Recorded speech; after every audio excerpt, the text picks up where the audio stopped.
And then my sister-in-law called and was like, your brother had a seizure. And I'm like, what?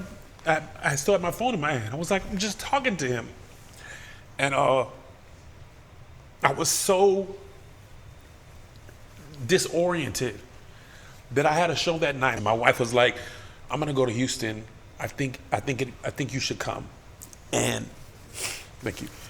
And I'll never forget this. We're flying, and my nephew called me on the plane, and somehow my phone still rang. And my nephew told me on the phone, he's gone. Wow.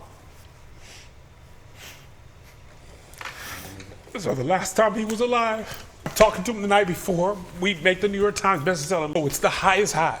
That day is the best day ever. Because it was like we did it. Everything was like we wanted to do this. We wanted to make all this stuff happen. And we did it.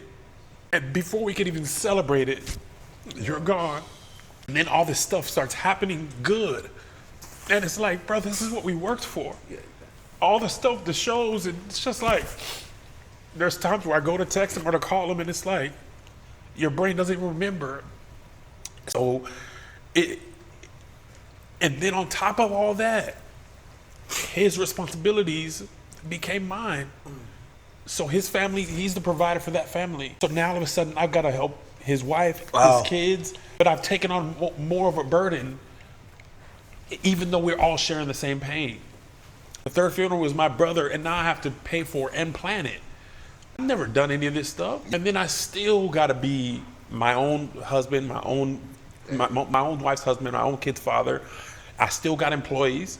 I still got to show up. You know, that's what we're saying, the work part of it. Like, I don't even know what I would have done if I didn't have work. And I'm not even saying I buried myself in work, but it was like, I gotta live, but I also feel guilty for living.